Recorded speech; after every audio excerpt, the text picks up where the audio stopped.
I was doing a little thinking about what could be causing this circularity problem. From voltage measurements, I'm positive the problem is coming from the joystick. My first line of thought was what could be moving the up-down axis arm more in the counterclockwise direction than the clockwise direction. The arm for the up-down axis is very thin and springy, and the only thing I could think of was maybe one end of the arm was binding. But the results are sort of opposite of what I would expect with either end binding. So I decided to take a look at the rest of the K-Silver TMR joysticks I have, see if any of the remaining 4 show any signs of the problem. I found one. It's not near as bad as the 2 I tried in the Circularity TMR versus K-Silver TMR video, but I think it can be used to diagnose the problem. It turns out the worst of the K-Silver joysticks is the one I currently have installed in the purple controller, the one shown in the previously mentioned video. This joystick output difference from clockwise to counterclockwise is in the 50 to 60 millivolt range, about half the value of the one I used in the purple controller. So if I had grabbed this one, I might not have even noticed the problem. Let me get a closer look at the joystick, especially the up-down axis arm. Well, the end of the arm. I'll put some ink on the part of the arm that's sticking out of the joystick frame so it's more visible. I'll reposition it to get a better view from the camera. The shaft movement we are looking for is very tiny and hard to see. As I rotate the joystick around, you can see the end of the arm rotate in one direction and then in the opposite direction. And that is the exact movement I would expect, and is the movement that swings the magnet back and forth in front of the TMR sensor. But notice there is also a linear movement at the end of the arm. It's very slight until the joystick shaft gets near the closed end of the up-down axis arm. The shaft moves into the joystick a small amount and back out of the joystick. Now, if it is the entire arm moving that much, then I believe that is the problem, as the opposite end of the arm has the magnet holder attached to it, and this will change the magnet distance from the very sensitive TMR sensor. There is an easy test to see if this is the cause of the problem. I'm going to use the handle end of some tweezers as a thrust bearing on the end of the arm. That should keep it from moving side to side, but still allow it to freely rotate. Then I'll move the joystick clockwise and counterclockwise at the top and see what kind of readings I get. Well now, what was a 50 to 60 millivolt difference is now down to just a couple of millivolts, and a 2 to 3 millivolt difference can easily be attributed to pressure differences on the shaft. I'm not that consistent at moving it. Seems like this would have been a good place to put a bit of plastic to use as a thrust bearing. Maybe it could have even been molded into the base plate. Here is the K-Silver TMR joystick with the sensor removed. The magnet is on the lower part of the blue magnet holder, but you can see how much it moves when I press in on the end of the plastic arm. As the arm flexes, the entire arm moves, moving the magnet holder. So could it be the slot in the arm that the joystick shaft passes through is a little too tight? Is that the difference between joysticks that have the problem and the ones that don't?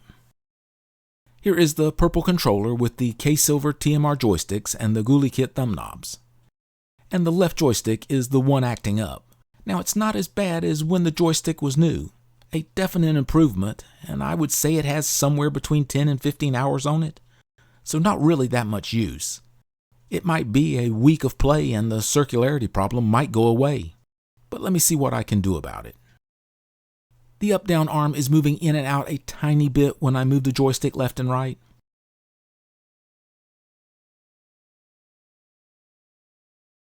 Of course, I can't tell any difference in the feel between the tension of the arms, but there must be more friction between the arm and the shaft on the left joystick. Let me see if I can deform the arm a little bit. The up-down arm is very thin plastic, and I want to deform it, but I don't want to break it. I'm using what I feel is a decent amount of pressure to spread the arm apart.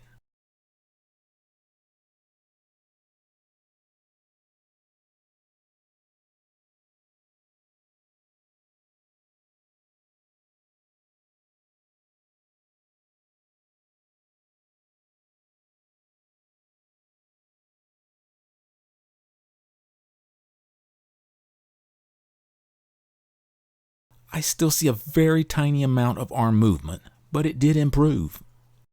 I will try spreading the arms once more, maybe apply a bit more pressure.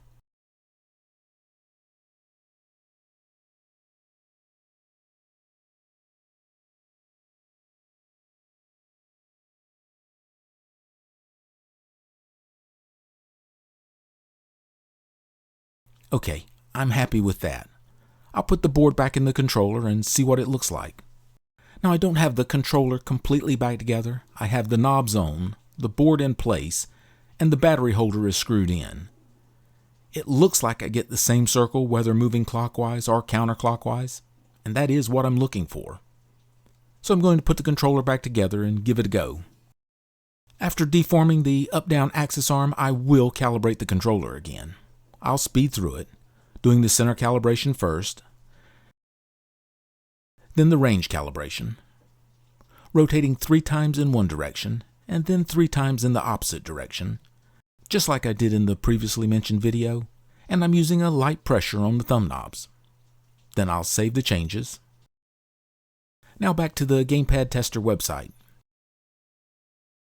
Path looks pretty good there.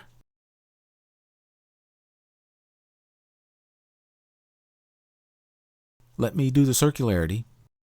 I'm trying to apply an even amount of pressure.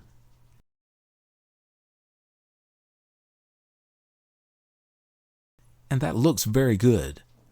So that eliminated the huge difference between clockwise and counterclockwise movement. By reducing the friction between the joystick shaft and the up-down arm, that seems to have fixed the problem. If you have installed the K-Silver TMR joysticks and are having this problem, there is a fix. And you don't even have to remove the joysticks from the circuit board. You do need to be careful not to overexpand the arm. It would be very difficult to make it tighter on the shaft. Now this controller was getting better with use, and that makes me think the plastic rubbing plastic was making for a slicker contact area. It would have to be less friction between the up-down arm and the joystick shaft, or the arm is wearing into place and requiring more pressure to move it laterally, and I lean more toward the first option. I will say K-Silver needs to make modifications so this doesn't happen, as 2 of the 10 joysticks I bought had a very noticeable problem. 1 out of 100, not a big deal as cheap as they are. 2 out of 10, that's not good. And I believe this was so noticeable in this joystick because of the magnetic sensitivity of the sensor. The sensor in these are far more sensitive than any of the others I've tested. So a distance change in the magnet to sensor will be more noticeable, especially when getting close to the end of the magnet. Would I still recommend these as a low-cost TMR joystick? I think so. The problem is so easy to fix that it turns out not to be a big deal, and it might even fix itself given time. It's just something that has to be looked out for. With all that said, at a small lot price of $1.50 a piece, you're not going to get a precision 2D position sensor, that's for sure. But K-Silver does need to fix the play in the axis arm if they want to continue using that very sensitive TMR sensor. Thank you for watching.